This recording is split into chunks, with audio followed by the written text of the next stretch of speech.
Ireland, come from Holland, come from Poland, come from any land.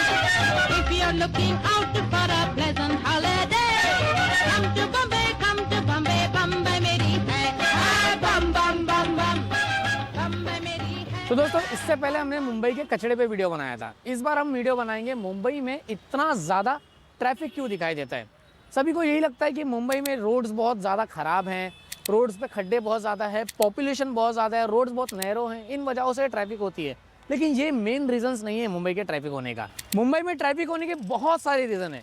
जैसे कि एक reason हम कह सकते हैं रोड्स पे कंस्ट्रक्शन होना डे टाइम, फुटपाथ का ना होना, जिसकी वजह से लोगों को रोड्स पे चलना पड़ता है। जिस जगह पे फुटपाथ प्रोवाइड किया गया है उन रोड्स पे इलीगल इंक्रोचमेंट से दुकान का लगाना, जिससे लोगों को मजबूरन रोड पे चलना पड़ता है। आधे से ज्यादा रोड्स पार्किंग में कवर कर देना और पेमेंट करके इलीगल पार्किंग को लीगल करना, ये सारे रीजन से मुंबई की ट्रैफिक को बढ़ावा तो मिलता है। लेकिन मुंबई की ट्रैफिक का सबसे बड़ा रीजन है गवर्नमेंट प्रोवाइडेड पब्लिक ट्रांसपोर्टेशन। जो गवर्नमेंट की प्रोवाइडेड पब्लिक ट्रांसपोर्टेशन मुंबई को दी गई है वो ज़रा भी भरोसेमंद नहीं है।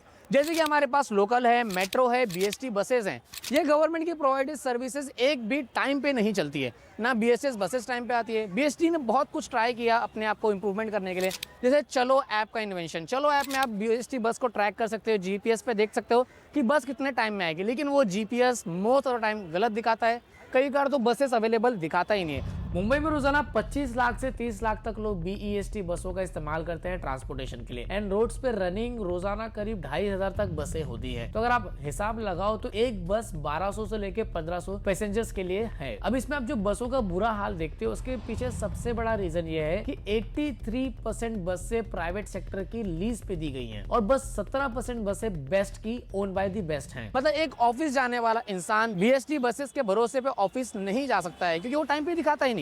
उसी तरह से अगर हम बात करें लोकल की, मुंबई की लोकल की बात की जाए तो मुंबई की लोकल को मुंबई की लाइफलाइन मानी जाती है। लेकिन यही मुंबई की लाइफलाइन मुंबई में करीबन रोजाना 10 लोगों की जान ले लेती है। लोकल में रोजाना 70 लाख तक लोग ट्रैवल करते हैं एंड ट्रैक्स पे रोजाना 3000 तक लोकल्स चलती हैं। तो यहाँ पे भी वही आंकड़ा आता है कि एक ट्रेन 2500 से 3000 तक लोगों के लिए है, जो कि एक तरह से सफिशिएंट सुनने में लग रहा है कि एक ट्रेन में 12 डब्बे होते हैं, एक डब्बे में 200 लोग तक आराम से चले जाएंगे। लेकिन जो पीक आवर की बात है, जब ऑफिस से छुट्टी होती है, उस टाइम पे आप घाटकोपर स्टेशन पे जाइए, दादर स्टेशन पे जाइए, कितना बुरा हाल होता है। बहुत ज्यादा परेशानी झेलनी पड़ती है। आप इस वीडियो में देखिए कि किस तरह से औरतें ट्रेन के अंदर चढ़ रही हैं। ये वीडियो को देखिए कि किस तरह से एक आदमी सुपरमैन बन चुका है लोकल में चढ़ने उतरने के लिए। ये सब छोड़िए, हर रोज करीबन 10 लोगों की मौत होती है मुंबई लोकल में। आप मुंबई के बड़े station like CSMT, Churchgate में भी यहाँ पे खड़ा हूँ, कुर्ला, बैंड्रा, दादर, इन स्टेशन पे आप ऐसे बैनर्स देखोगे जहाँ पे अनआइडेंटिफाइड डेड बॉडीज के बैनर लगाए गए हैं और ये क्लियर है, इनको ब्लर भी नहीं किया गया कि इन डेड बॉडीज का ओनर ही नहीं मिला, लाइक किसके फैमिली से बिलोंग करते हैं वगैरह वगैरह। ये जो बैनर हमने आपको दिखाया एक सेकंड के लिए, हम ज़्यादा नहीं दिखाना चाहते क्योंकि उसमें जो बॉडीज़ हैं वो बहुत ज़्यादा, इतना ज़्यादा अनसेफ है मुंबई लोकल। तो आप ही बताइए, आप मुंबई का पब्लिक ट्रांसपोर्टेशन यूज़ करोगे?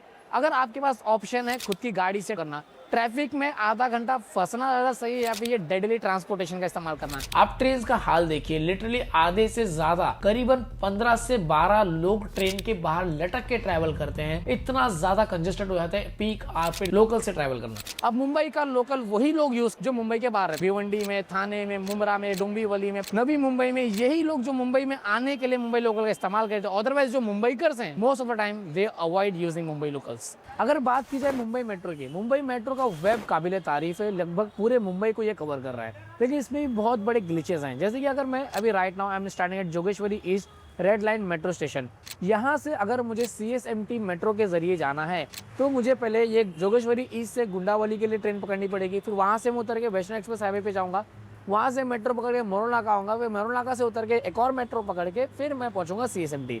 चलो रूट्स के हिसाब से मेट्रो चेंज करना कोई प्रॉब्लम नहीं है। प्रॉब्लम है टिकट। अगर मैं 3 मेट्रो चेंज कर रहा हूँ तो मुझे 3 बार लाइन में लग के मेट्रो की टिकट निकालनी पड़ेगी। मैं मेट्रो का इस्तेमाल इसलिए कर रहा हूँ ताकि मुझे ट्रैफिक में ना फंसना पड़े, मेरा टाइम बचे। लेकिन जब यहाँ पे मैं 3 बार टिकट खरीदूँ, पीक आवर पे इतनी लंबी लंबी लाइन लगती है, तो इतनी लंबी लाइन में अगर मैं 3 बार टिकट निकाल रहा तो मेरा टाइम कैसे बच रहा है? सेकंड थिंग, टिकट भी एज कम्पेयर टू बाकी मीन्स ऑफ ट्रांसपोर्टेशन एक्सपेंसिव है। तो ये किस तरह से मुंबई मेट्रो मेरे लिए फास्ट साबित होता है। तो ये भी एक बड़ा ग्लिच है हमारे मुंबई ट्रांसपोर्टेशन, पब्लिक ट्रांसपोर्टेशन जो प्रोवाइडेड है। अगर हम मुंबई के पब्लिक सेक्टर को छोड़ के प्राइवेट सेक्टर ट्रैवलिंग की बात करें, जैसे कि रिक्शा, टैक्सी, ओला, उबर वगैरह वगैरह, या फिर वॉक करने की बात करो, चलो एग्जाम्पल लेते हैं कि अगर आपका घर स्टेशन से 2 किलोमीटर के रेडियस के अंदर आता है, आप सोचोगे कि रेलवे से मैं स्टेशन तक पहुंच जाता हूँ एंड आफ्टर दैट वहाँ से मैं रिक्शा करूँगा या फिर वॉक करके जाऊँ। रिक्शा करने में प्रॉब्लम यह है कि 2 किलोमीटर की रेडियस में रिक्शा वाला जाने के लिए तैयार नहीं होता है। आप उसको 10 किलोमीटर 5 किलोमीटर का डिस्टेंस बोलो, एक बार में तैयार हो जाएगा, लेकिन 2 किलोमीटर की रेडियस में वो बहुत ज़्यादा नखरे करेगा। जैसे कि अभी आप मेरे सामने देख सकते हो, मैं जागृति नगर से घाटकोपर के बीच में हूँ। यहाँ पे फुटपाथ और मेरे बीच में 2 बसेस पार्किंग में खड़ी है। अब 2 बसेस जब पार्किंग में खड़ी है, मतलब फुटपाथ कितने कोने में हो गया। और अगर मैं रात में एक लड़की अकेले जा रही हूँ तो क्या फुटपाथ पे चलना मेरे लिए सेफ होगा? क्या मैं फुटपाथ पे चल सकती हूँ? अगर वहाँ पे कोई मुझे छेड़ता है या फिर मेरा हाथ पकड़ता है तो इनडायरेक्टली फुटपाथ पे चलना रात के टाइम पे भी हमारे लिए सेफ नहीं है। तो ऐसे टाइम पे I will choose to go by my own private vehicle. और यही चीज़ है मुंबई की ट्रैफिक का सबसे बड़ा reason. Everyone preferring their own vehicle for transportation. हर कोई प्राइवेट व्हीकल से ट्रांसपोर्ट कर रहा है। मुंबई में रोड्स कम है और गाड़ियां भर भर कर है। लेकिन आप सोचोगे कि इन सारी रीजन से इस ट्रैफिक का क्या लेना देना है?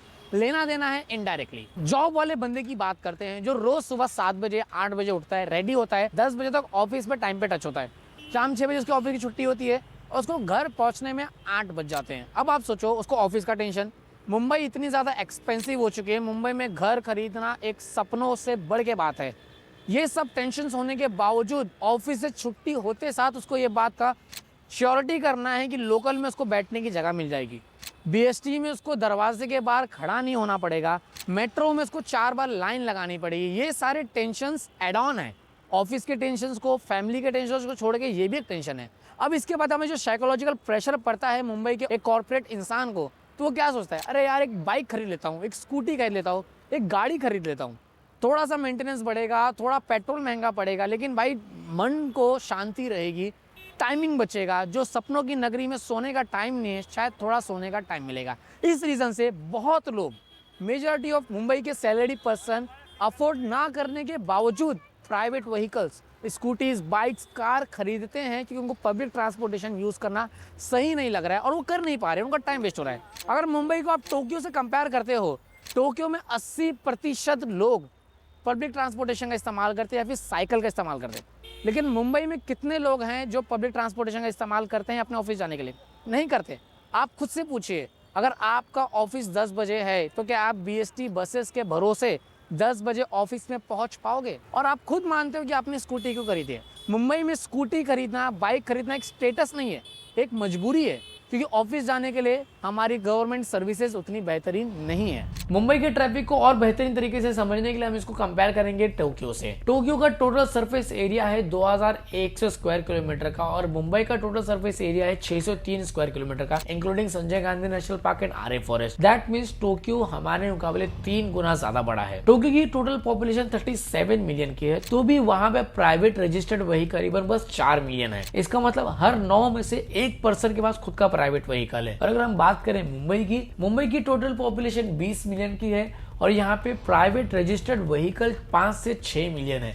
इसका ये आंकड़ा निकलता है कि हर 4 में से 1 पर्सन के पास खुद का प्राइवेट व्हीकल है। टोक्यो का सरफेस एरिया मुंबई के मुकाबले बड़ा होने के बावजूद वहाँ के लोग प्राइवेट व्हीकल के बदले पब्लिक ट्रांसपोर्टेशन का इस्तेमाल कर रहे हैं। मुंबई छोटी होने के बावजूद हम खुद का प्राइवेट व्हीकल प्रीफर कर रहे हैं as compared to public transportation. इसी रीजन से टोक्यो में हर 100 में से 20 इंसान प्राइवेट व्हीकल से ट्रैवल करता है और 80% लोग पब्लिक ट्रांसपोर्टेशन का इस्तेमाल करते हैं। गैस करिए मुंबई का कितना होगा? मुंबई में हर 100 में से 60 लोग प्राइवेट व्हीकल से ट्रैवल करते हैं, 40% लोग पब्लिक ट्रांसपोर्टेशन का इस्तेमाल करते हैं। इसी रीजन से मुंबई की हर गली में, हर रोड पे हजारों के मिकदार में आपको गाड़ियां खड़ी दिखेगी। और अगर आप बात कर रहे हो मुंबई रजिस्टर्ड व्हीकल की, तो यहाँ पे 4 ही नंबर प्लेट है जो मुंबई रजिस्टर्ड है, MH01, MH02, MH03 and MH47। यही 4 रजिस्टर्ड नंबर्स मुंबई के हैं। इसके बाद के जो नंबर्स है लाइक MH04 वो थाने रजिस्टर्ड है।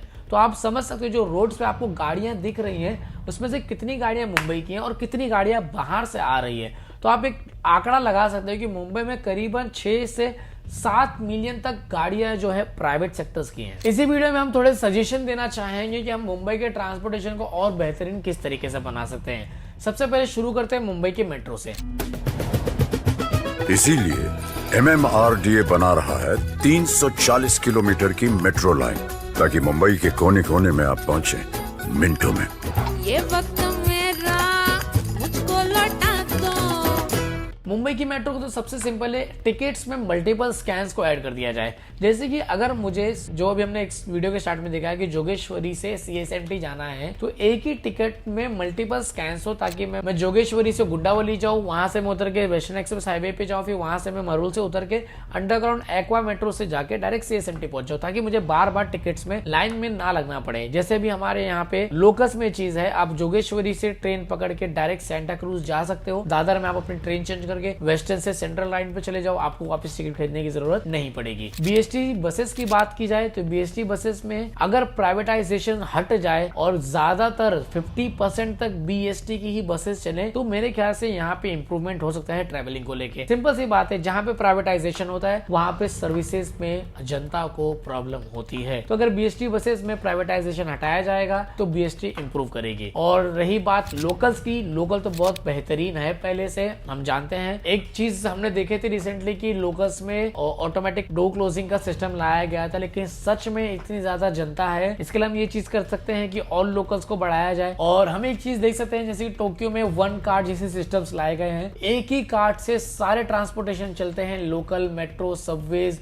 बसेस, सब ट्रांसपोर्टेशन की टिकट आप सिंगल कार्ड से निकाल सकते हो। तो इसी के साथ ये वीडियो खत्म करते हैं। नेक्स्ट वीडियो हम बनाने वाले हैं मुंबई की BST बसेस के ऊपर। हम डिटेल में BST बसेस को छानेंगे, लोगों से पूछेंगे कि BST बसेस में क्या है जो पहले नहीं था और अब क्या है, अब क्या चला गया जो पहले था। तो देखते हैं लोगों का क्या कहना है, लोगों की क्या नाराजगी है BST बसों के लेके और हमारा क्या कहना है BST बसेस को लेके। तो मिलते हैं नेक्स्ट वीडियो में। जय हिंद।